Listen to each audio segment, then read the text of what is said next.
Hello everyone, my name is Fpl Elma and today we're going to be going through my GW27 team review, my GW28 transfer thoughts, as well as my GW28 team selection.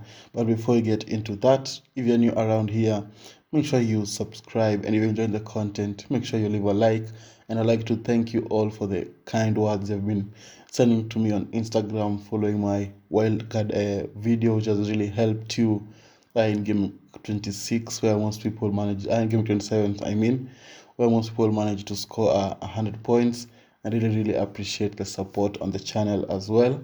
So, without wasting any more time, let's get straight into it. So first, we're going to go through my GW27 team review. Managed to score 105 points, taking my overall rank to 2.0 million to 1.5 million. That's the biggest green arrow I've had from the time I started playing FPL. That's like a 500k rise. So my overall points are going up to 1600. So in goal, we had Raya, who scored 9 points. Out of 7 points as usual in the second game. The first game they were a little bit poor. The second game they played really well, so clean sheet for him. Stupinan clean sheet as well, and picking up vital bonus points in the second game. Rico Henry the same as Raya, very poor in the first game, but managed to get that clean sheet in the second game. Trippier with an assist for Newcastle, not getting as much clean sheets as before, but just the assist for him. Then he had Solly March, who had a goal, who scored a goal in the first game but was not counted in FPL, which was really tough for, I think, the captainers. But for people like me who did not captain him, I think it was a very good decision from FPL. Should not give him the goal, so we'll take that. Then Rashford with 3 points, Saka 3 points. Very disappointing display from both of them.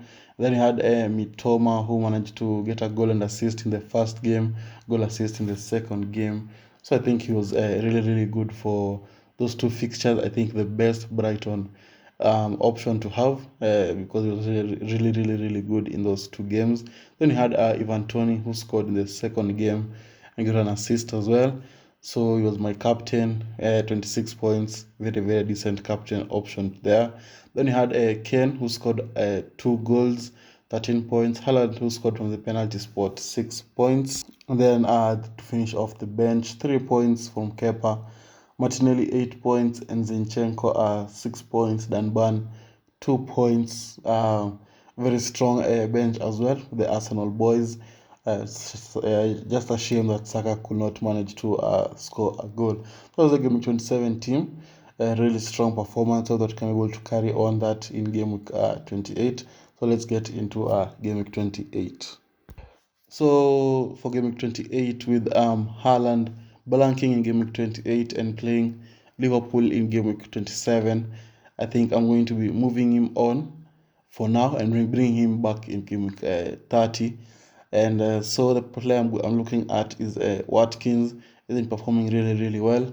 Is it a possibility that Haaland might still outscore him in terms of points? Yes, definitely. We saw what Haaland did in the Champions League, scoring 5 goals. It can still happen in the league against Liverpool, but I think it's going to be difficult with Watkins playing Bournemouth, Chelsea, and Leicester before game week 30.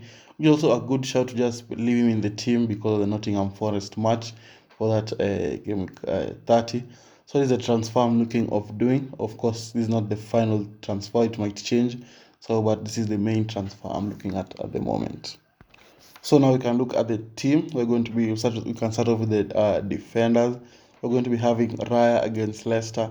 Leicester have been looking really poor in front of goal, not even getting shots on target, which is just really poor.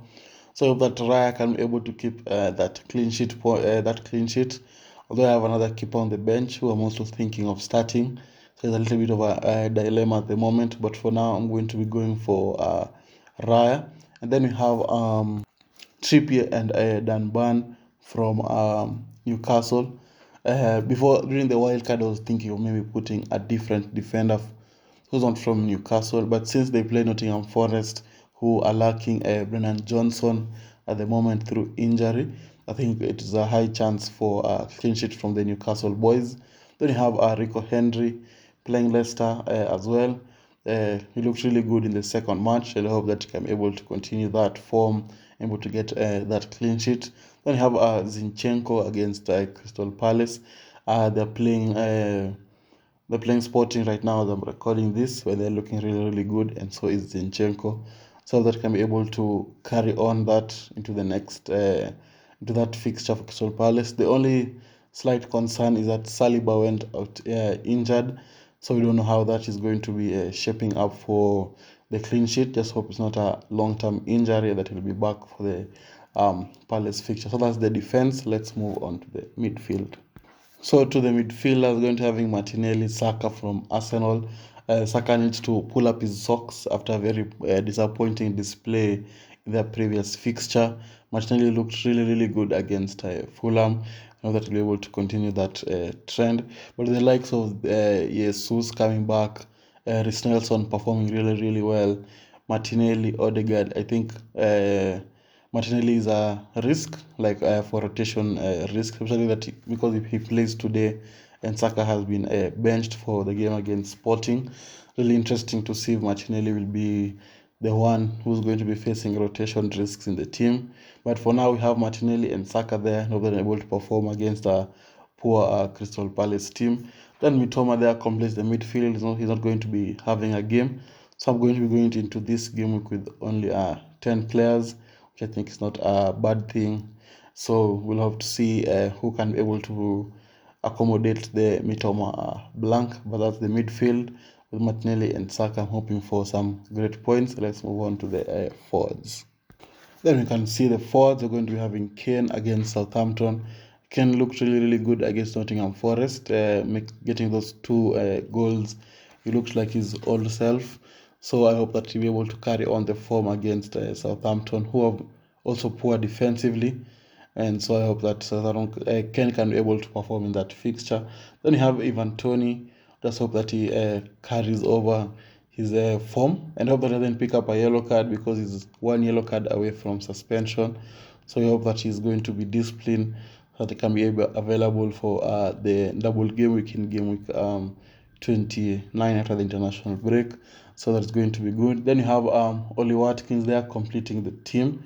If I choose to bring him in for Haaland, and I hope he'll be able to perform and bring those Haaland moments. That is passed through the previous seasons. Watkins has been kind of the troll of FPL, performing when people don't have him. Then people bring him to the team, he doesn't perform. So I hope the season is going to be a little bit different for the attacker there from Aston Villa. Then the bench they have Kepa against Everton. So it's a very tough decision to decide who to start between Kepa and Raya, which I'm going to be making before the deadline. And I'm posting my team on Instagram, so make sure you follow me on Instagram. The link will be down in the description. Then you have the blank game weeks for Rashford match and Estupinan, who completes the bench there, who have no games. So I think this is a very strong team for game week 28, despite Mitoma not be playing and having going to the game week with 10 players. Hope to get the 50 plus mark, because it's a very tough game week as well. As you can see, most fixtures or most each other at home, so I think it's going to be a very interesting game week. So with that, I'd like to appreciate all of you for watching, and if you enjoyed the video, make sure you leave a like, and I'll see you all guys later. Bye bye.